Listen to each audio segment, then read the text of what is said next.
Bonsoir, merci d'être fidèle à votre rendez-vous de l'information. Je suis ravi d'être avec vous. Dans l'actualité de ce vendredi 29 avril, le SMIC va être légèrement augmenté à partir du 1er mai, une hausse obligatoire selon le Code du travail pour faire face à l'augmentation du coût de la vie, mais elle est insuffisante selon les syndicats. On vous en dit plus dans un instant. Aujourd'hui, c'était le dernier jour pour s'inscrire en mairie sur les listes électorales en vue des législatives. Certains citoyens le savaient et ont donc effectué la démarche administrative. C'était le cas à Punaouia et à Papeete. À Pirée, les journées polynésiennes du handicap se sont achevées aujourd'hui avec la grande course de la mobilité. Outre l'aspect sportif, c'est surtout la réalité des difficultés de déplacement du quotidien des personnes à mobilité réduite qui a été partagée. Tehonot Amotu, le lien avec les îles, s'intéresse ce soir à la commune de Tumara, à Raiatea. Nous parlerons des mouillages des voiliers et de la zone de protection maritime actuellement en réflexion. Ce sera avec Cyril Tetouanoui, le maire de Tumara. La 4e édition du concert Tuiro'o, c'est ce soir avec cet hommage à Esther Tefana. Plusieurs artistes interpréteront les plus belles chansons de la regrettée chanteuse. Nous rejoindrons Stéphane Ratino d'ailleurs et son invité à la fin de ce journal pour nous en parler. Merci d'être avec nous. Au Conseil des ministres extraordinaire hier, l'augmentation de 2% du SMIC a été actée. Le salaire minimum de base sera donc de 159 092 francs CP par mois, précisément, à partir du 1er mai. Mais les syndicats sont divisés sur cette hausse. Certains la jugent insuffisante au regard du coût de la vie et dénoncent une atteinte au Code du travail. On fait le point avec Lucille Guichet-Tirao, Nicolas Suire et Marcel Bonneau. À compter du 1er mai, le SMIC augmente de 2%. C'est 3 100 francs de plus sur la fiche de paye des salaires minimums. 159 092 francs par mois. Pour le gouvernement, cette revalorisation suivrait l'augmentation du coût de la vie de ces derniers mois. Pour le mois d'avril en cours, nous allons passer 2 autres pourcents. On va passer au-delà de 4 et l'ont cumulé. Donc je suis obligé de le faire. Mais je pense qu'on va réouvrir rapidement maintenant des négociations, des discussions, parce que je sais que pour les chefs d'entreprise, pour le patronat, ça a un coût. Oui, mais voilà, pour l'intersyndicale et la CSTPFO, les calculs ne sont pas bons. Le SMIC devrait augmenter de 3,32% au vu de l'inflation des derniers mois. Ils envisagent de déposer un recours pour ce qu'ils estiment être une atteinte au Code du travail qui prévoit le SMIC est relevé dans la même proportion à compter du 1er jour du mois qui suit la publication de l'indice entraînant ce relèvement. C'est une augmentation avec un message de « on a fait plus que l'inflation ». C'est pas vrai. Ça, première chose, c'est pas vrai. C'est faux. Deuxième chose, nous n'avons pas encore l'indice du mois d'avril qui va être constaté en même. Mais nous avons tous constaté l'explosion des prix, notamment des produits alimentaires, dans tous les magasins depuis le 1er avril. Donc nous disons, les petits salaires au SMIC doivent être revalorisés de la valeur de l'inflation. Point. Mais pour le patronat, cette revalorisation est déjà largement suffisante. De nous opposer aujourd'hui une interprétation juridique à une situation économique, non, je ne suis pas d'accord. Je pense que de toute façon, au pire, les entreprises, ou en tout cas certaines d'entre elles, disparaîtront et il n'y aura plus de question de salaire minimum, il n'y aura plus de salaire du tout. 16 000 employés sont actuellement au SMIC sur les 65 000 salariés polynésiens. Économie toujours. Édouard Fritsch, une partie du gouvernement sont allés à la rencontre des commerçants de Papeete ce matin. Le président du pays s'est rendu dans une 50aine de magasins du centre-ville pour écouter les doléances des personnes au cœur de l'activité économique du pays. Pendant les échanges, les sujets du coût de la vie et des charges sociales ont été souvent évoqués. C'était aujourd'hui le dernier jour d'inscription sur les listes électorales pour espérer pouvoir s'exprimer lors des prochaines législatives. Dans les bureaux des élections des mairies, certains venaient s'inscrire ou récupérer leur carte d'électeur. Nos journalistes Théophane Territo et Nicolas Suire sont allés prendre la température dans 2 grandes communes de Tahiti. Le récit est de Heidi Enko. Pas de réclamation, tout se passe bien? Tout se passe bien. Pas de répit pour le pôle élection de Punaouia. Après les présidentielles, on s'occupe déjà des législatives. Pour cette semaine, je dirais plus de 200 inscriptions nouvelles cette semaine. Sinon, il y a eu aussi également des inscriptions d'office. Ce sont les jeunes qui viennent d'avoir leurs 18 ans. Donc, et désormais, ils sont électeurs de la commune de Punavia. Mais pour Ryan, petit couac, il pensait être inscrit d'office, mais a dû se déplacer pour le faire. D'accord. J'étais venu la veille pour venir récupérer ma carte électorale en pensant qu'elle y serait, parce que j'étais censé être inscrit, je recevais les enveloppes pour voter, mais apparemment je n'étais pas inscrit ici, on ne savait pas où j'étais inscrit. D'accord, du coup tu as raté les élections présidentielles? J'ai raté les présidentielles, ça me dérange un peu, parce que j'aurais quand même voulu donner mon avis, mais bon, c'est trop tard. Je te demandais de vérifier si les informations reportées sur le document sont correctes, ok? Dans un premier temps, et s'il n'y a pas d'erreur, il faudra signer en bas du document au-dessus de la date. Ok. À Papeete, c'est un couple qui vient pour une inscription sur les listes de la capitale. Monsieur votait jusqu'ici à Mahina, désormais il votera dans le même bureau que son épouse. Pour eux, les législatives sont importantes. Très important, effectivement, très très important. Pourquoi? Je pense que pour moi personnellement, c'est pour le changement. Le changement de tout, il y a le pouvoir d'achat qu'ils annoncent, il y a beaucoup de choses qui ont augmenté par rapport à la vie scolaire, pour les étudiants avant tout, pour nos enfants. Hein. Nous allons élire 3 députés et ces 3 députés-là siégeront à l'Assemblée nationale de France. Et bon, ça sera un peu nos agents qui vont défendre un peu ce que nous avons besoin en Polynésie. Les inscriptions sur les listes électorales sont désormais closes pour les législatives. Pour ceux qui ne seraient pas venus à temps, votre inscription ne sera prise en compte que pour les scrutins suivants, notamment les territoriales en 2023. Et ce petit rappel pour les élections législatives, le premier tour se déroulera le samedi 4 juin en Polynésie. Ce sera le samedi 18 juin pour le second tour. Circulation perturbée ce matin du côté de Pirée, mais c'était pour la bonne cause, car la grande course de la mobilité s'y est déroulée entre la mairie et le parc Aur-Aitiniho. Une course symbolique pour clôturer les journées polynésiennes du handicap. Mais Rémi Gamblin et Marcel Bonneau ont suivi ces Aito qui nous démontrent que tout est possible.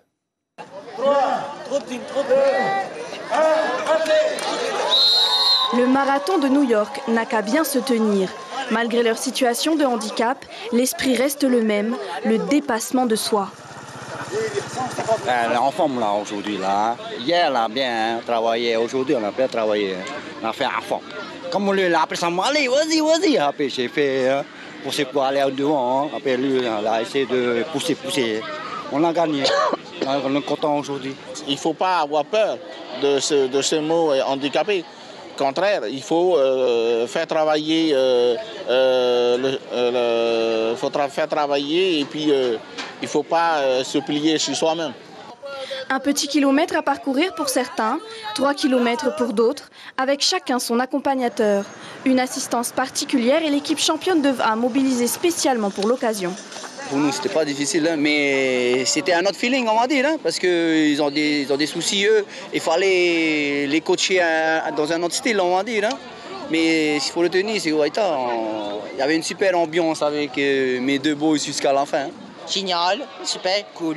On a gagné, et gros dents. Même si on est des personnes à mobilité réduite, on est tous pareils.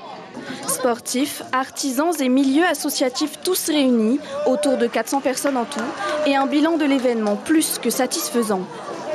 Une magnifique course qui vient de se clôturer à l'instant au parc Aur-Aitiniho. Voilà, tous les participants sont très émus parce que ça faisait finalement 3 ans qu'on n'avait pas pu mettre en place ces journées polynésiennes du handicap. Ces jeunes, ils ont l'habitude d'être dans leur structure, ils ont leur quotidien. Et c'est vrai que ça leur fait un immense plaisir de sortir de ce quotidien, de venir rencontrer la population, que la population vienne à leur rencontre. C'est beaucoup d'émotions, c'est beaucoup de joie pour tous ces jeunes. À la veille de la Journée mondiale du handicap, cette affiche prend tout son sens. Un exemple à suivre pour les quelques 15 000 personnes atteintes de handicap sur le Fénois. C'était mardi à l'Assemblée de Polynésie. Les représentants ont adopté à l'unanimité des présents, tous groupes politiques confondus, un projet de loi du pays instaurant une surtaxe sur l'achat d'un bien immobilier d'un minimum de 1000% pour les résidents de moins de 10 ans sur le territoire. Cette taxe fait débat, notamment chez les professionnels. Le texte pourrait d'ailleurs faire l'objet d'un recours devant le tribunal administratif. On fait le point sur le secteur de l'immobilier avec Stéphane Ratino et Patita Savea. Less-béton, combien de fois cette formule a pu doucher les espérances d'aspirants à la propriété? En cause les prix qui crèvent le plafond. Depuis quelques années, ils donnent le vertige. Spéculation d'investisseurs avides de profits rapides, arrivée massive d'acheteurs au porte-monnaie rembourré. Ce professionnel de l'immobilier propose une autre explication. Le mécanisme classique de l'économie, de l'augmentation des prix, il pose des pistes. Donc je pense qu'il faut déjà travailler sur les lenteurs administratives. C'est peut-être quelque chose de vrai, mettre 6 mois, 1 an pour avoir le permis de construire. Je pense qu'il faut alléger les PGA parce qu'il y a il y a des terrains qu'on peut avoir sur Papeete qui font moins de la surface minimale constructible. Du coup, on peut rien y faire. Mais le gros travail, je pense, c'est travailler sur les indivisions. Le gouvernement de Polynésie, soutenu à l'unanimité par l'Assemblée, a pris une mesure choc avec cette taxation de 1000%. De quoi frapper les consciences et secouer le marché. Avant une lecture du droit peut-être à Paris. En fait, la population s'inquiète. Accéder à la propriété est une aspiration qui consacre une vie de travail. Ce professionnel en est conscient. Alors quelle est la bonne recette est une question. Sa certitude, stop désormais à la spéculation. Donc à quel moment ça suffit de se remplir les poches et de faire un peu de régulation. Après, on peut faire sauter si les conditions changent. Mais le moment est venu de dire stop, alors, pour toi? Je pense parce que j'entends la population, j'entends les gens, des fois je passe, on est mal reçu parce que on est pris dedans avec la hausse des prix, les gens qui n'arrivent pas à se loger et tout, donc oui, j'entends, alors je me dis, ok, c'est peut-être le moment de regarder là. La cherté du logement est une réalité mondiale, elle est une cause de déséquilibre sociétal. La Polynésie voudrait y échapper, cependant il n'y a pas de chemins évidents, mais une certitude, la loi du marché est dérégulée ici, ne fait plus recette. Après l'Hexagone, le mois dernier, l'application pour smartphone Ma Sécurité est désormais disponible au Fénois. Elle facilite les échanges avec la gendarmerie grâce à un service de pré-plainte et de signalement en ligne, un accès aux plateformes de démarches administratives ou encore un service de chat avec un gendarme ou un policier 24/24 et 7 jours sur 7. Une grande évolution numérique, notamment pour les îles. C'est ce qu'a confié le colonel Benoît Tapona, le commandant second de la Gendarmerie nationale en Polynésie française. Il nous en dit plus au micro de Stéphane Ratino et Patita Savea. Cette application va véritablement avoir du sens sur notre territoire multi-insulaire où nous avons tout un tas d'îles où la population n'a pas un accès physique direct aux services publics de sécurité. Et donc grâce à cette application qui vient en plus de tout le reste, les habitants de ces îles vont pouvoir notamment contacter, chatter directement avec un gendarme 24 heures sur 24. C'est vraiment un accompagnement que l'on propose aux habitants de ces îles, à leurs élus aussi, à leurs mouteuils, puisqu'ils peuvent aussi utiliser cet outil, tous les conseils qui sont prodigués sur cette application. Et nous partons dans les îles désormais grâce à notre rubrique Tehonot Amutu, le lien avec les archipels.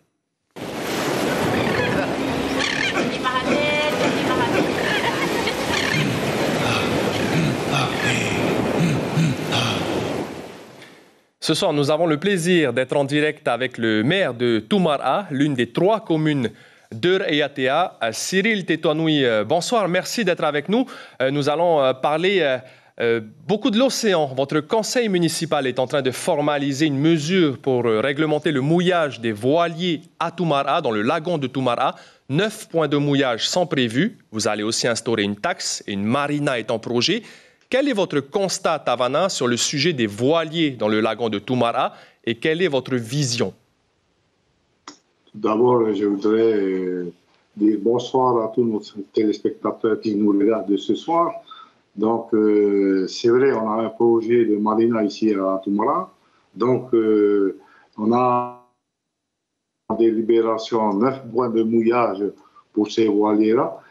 Et on peut dire que pour le moment, la gestion fait, mais on n'a pas encore pu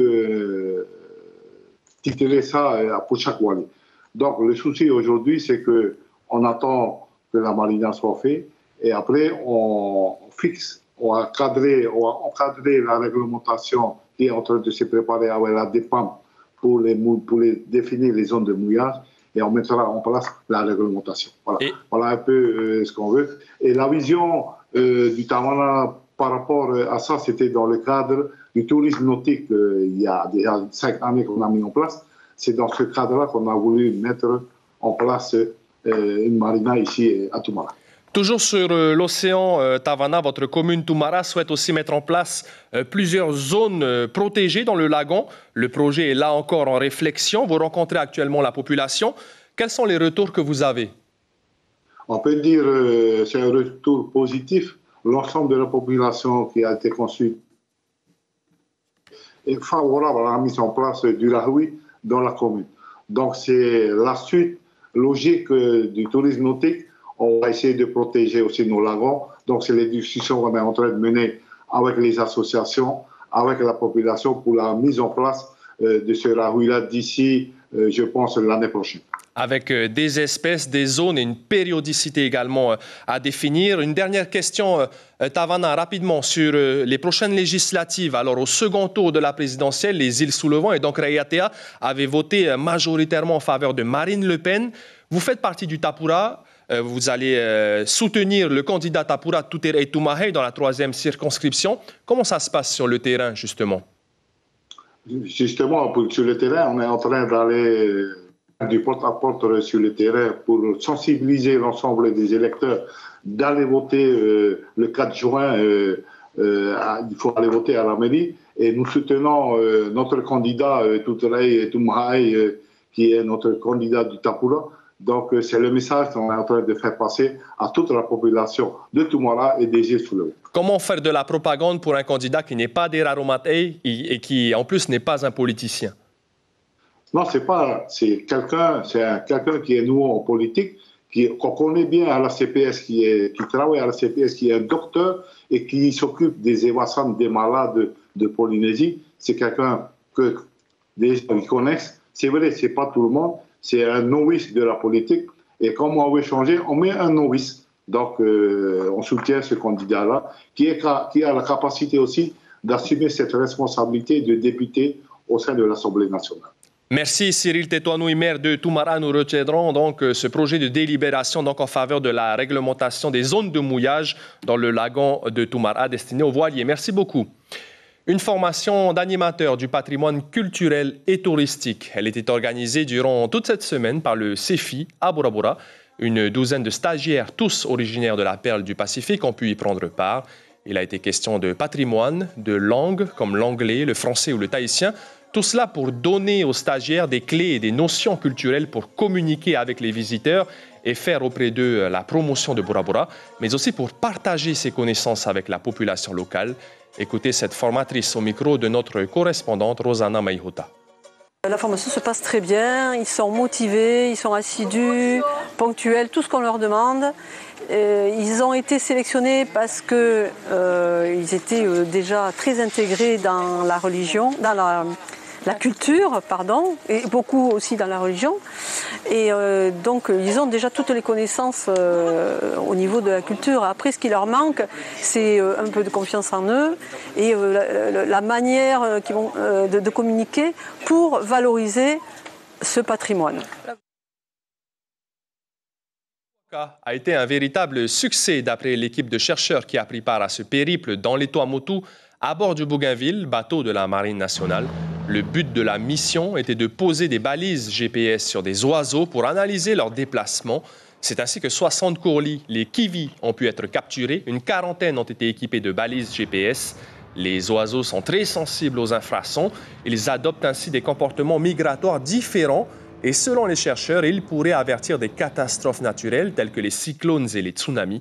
Les théories doivent désormais être vérifiées grâce aux données de cette mission scientifique Kiwi Kuaka. Pour la 4e édition du concert Tuiro'o, les organisateurs ont décidé de passer en revue le répertoire de la légendaire chanteuse locale Esther Tefana. Nous retrouvons donc à la Maison de la Culture, sans plus tarder, notre journaliste Stéphane Ratino. Stéphane, bonsoir. Vous êtes avec Marcel Bono à la caméra. L'ambiance est-elle nostalgique ce soir pour ce concert hommage à la grande Esther Tefana? Bonsoir Marouki, nostalgique sans aucun doute, mais pour sentir vraiment le cœur des spectateurs, il suffit d'être derrière la scène, dans les rues de Papeete, parce qu'il y a beaucoup de monde qui est venu bien apprêté, avec beaucoup d'élégance, et la nostalgie c'est pas le rendez-vous ce soir, on a rendez-vous avec quelqu'un qui est vivant, les chansons ne meurent pas, elles mûrissent sous le soleil des âges, et puis il y a ce rendez-vous de l'amour, de la fraternité, tel que la diva, comme le dit le président Fritsch, l'a représenté pendant des décennies, au nom du Fénois, au nom de la Polynésie. Et puis il y a un cœur qui bat très fort ce soir, c'est évident. C'est le cœur d'Aïmata, c'est le fils d'Esther Tefana. Bonsoir Aïmata. Je suis pas docteur, mais émotion hein, d'ici quelques secondes. Hein. En effet, oui, beaucoup d'émotions, beaucoup d'émotions, beaucoup de fierté aussi hein, d'être là, de voir le public aussi réuni autour du répertoire de maman. Voilà, c'est un bel hommage qu'on va lui rendre ce soir. Ce qui serait beau, c'est qu'il y a toutes les générations. Il y a 3-4 générations qui sont venues main dans la main. Ça veut dire, comme on le disait dans le propos liminaire, cette chanson ne meurt pas, elle parle encore. En fait, je me rends compte que son répertoire, il réunit aussi bien les artistes que les générations du public. La soirée ne nous appartient plus déjà. C'est celle des Polynésiens aujourd'hui. Et cette voix-là, cette voix chaleureuse, cette voix qui emporte, cette voix qui enveloppe comme une fin de vague dans le lagon, elle a bercé votre enfance, Aïmata ? Oui. De la Polynésie française. C'est ce qui me semblait être comment dire, je vivais ça comme n'importe quel enfant à ce moment-là, mais je l'ai réalisé surtout. J'ai réalisé la chance que j'avais à ce moment-là, plus tard. Mais en effet, beaucoup de musique autour de moi, tous les jours, tous les soirs. Beaucoup de studios aussi, petits. Il fallait que je l'accompagne où qu'elle aille, en bringue, en studio. Et c'est vrai que pour me bercer le soir, parfois, j'avais droit, en effet, à une petite mélodie, à une petite chanson ou ukulélé. On sait que le président va prononcer un nom tout à l'heure, celui de Papillon, le grand-père, le joueur d'accordéon. Alors, on va faire un jeu de mots. L'effet papillon ici, c'est pas le chaos, c'est la joie, c'est le bonheur. Et vous le ressentez encore après cette disparition, malgré tout ? Oui. Mon grand-père était quelqu'un de très, très important, aussi bien pour moi que pour ma mère. Hein. Ça a été vraiment un drame. Son départ a été un drame pour nous. C'est lui qui nous a inculqué l'amour de la musique, le travail dans la musique. Je me souviens encore de tous les week-ends qu'on passait à l'avant de la maison, près des haut-parleurs, à écouter toute la discographie de grand-père, qui jouait, hein, rappelons-le, au Queens, qui jouait de l'accordéon, hein, comme un papillon. Voilà. Et l'excellence, ça c'est vraiment la marque de fabrique de maman. L'excellence, le note juste, dit-on partout. Très, très à cheval sur beaucoup de choses. Les notes, les paroles, les arrangements, elle tenait toujours à ce que l'œuvre originale soit reconnue. Chanter en deuxième voix, en troisième voix, c'est possible, mais à condition à ce qu'on reconnaisse encore l'œuvre d'origine, je veux dire. Est-ce qu'on peut parler de votre rêve avec Mata ? Allez, on va le dévoiler. Il y a beaucoup d'objets de votre maman, la discographie. Qu'est-ce que vous aimeriez que le pays ou les institutions fassent pour rendre hommage à tous les musiciens de ce Fénois ? Quel est votre rêve, votre projet ? Ce serait bien que les institutions, que les autorités pensent à installer quelque part un musée de la musique.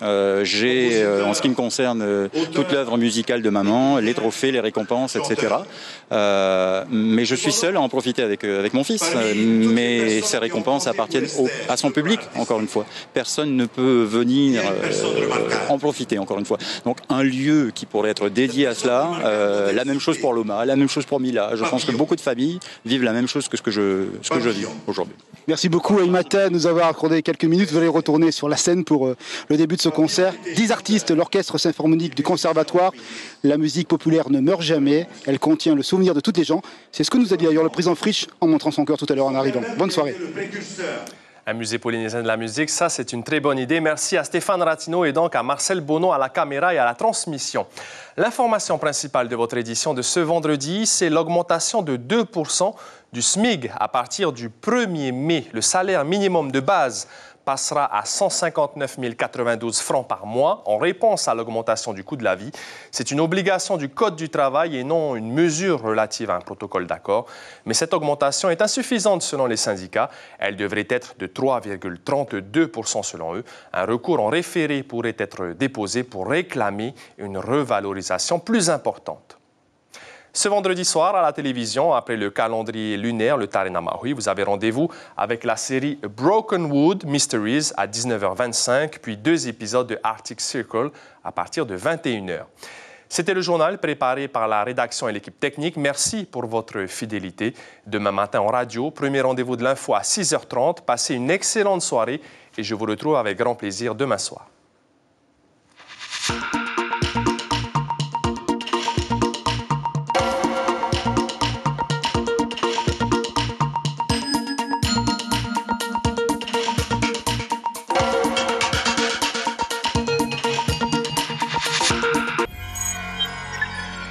Retrouvez ce programme en replay sur notre site internet. L'information en continu sur Polynésie la première, internet et réseaux sociaux.